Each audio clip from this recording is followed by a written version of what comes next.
కందిరీగ కిటకు. అనగనగా ఒక పెద్ద అడవి. అడవిలో రకరకాల జంతువులు ఉన్నాయి.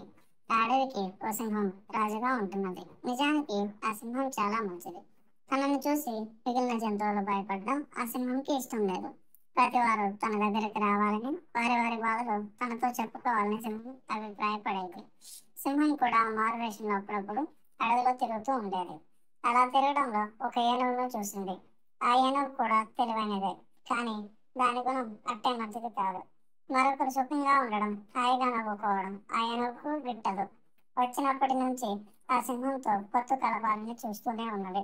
సింహం మారువేషంలో తిరుగుతున్నప్పుడు ఏనుగు పసిగట్టి సింహాలతో కబుర్లాడేది, మాటలు పెంచేది, స్నేహం చేసేది. ఆ స్నేహం బాగా పెంచేసింది కూడా.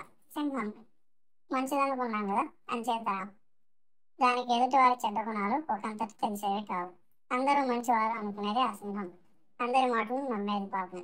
ఏనుగు ఈ అవకాశాన్ని ఉపయోగించుకొని ఇతర జంతువుల మీద చాడీలు చెప్పేది, అబద్ధాలు ఆడేది. చివరికి సింహాన్ని తన చేతిలో చేజిక్కించుకుంది. సింహానికి ఏనుగు ఎంత చెబితే అంత. ఈ ఆసరాగా చూసుకొని ఏనుగు మిగిలిన జంతువులను వేధించుకొని తినేది, భయపెట్టేది, బెదరగొట్టేది. జంతువులు చాలా కాలం ఈ బాధను భరించాయి. ఏం చేయడం వాటికి తోచలేదు. చివరికి అడవిని విడిచిపెట్టి వెళ్దామనుకున్నాయి కూడా. ఈ దశలో ఒక కందిరీగ ఏనుగు పనేదో తాను చూస్తాననుకున్నది. అది ఏనుగు దగ్గరికి వెళ్ళి మెల్లగా చెవిలో దూరిపోయింది. ఈ కందిరీగను వదిలించుకోవడానికి ఏనుగు చాలా ప్రయత్నించింది. పెద్దగా గింకరించింది. కోపంతో ఏ చెట్ల కొమ్మలను విరిచేసింది.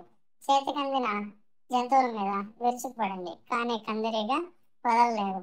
ఆఖరకు ఏనుగు విసిగెత్తిపోయి కందిరీగతో రాజీకి వచ్చింది. ఏనుగు ఈ అడవిని విడిచిపోతే తాను ఏనుగును విడిచిపోతానన్నది కందిరీగ. ఇక చేసేది లేక ఏనుగు అడవిని విడిచిపెట్టి వెళ్ళిపోయింది.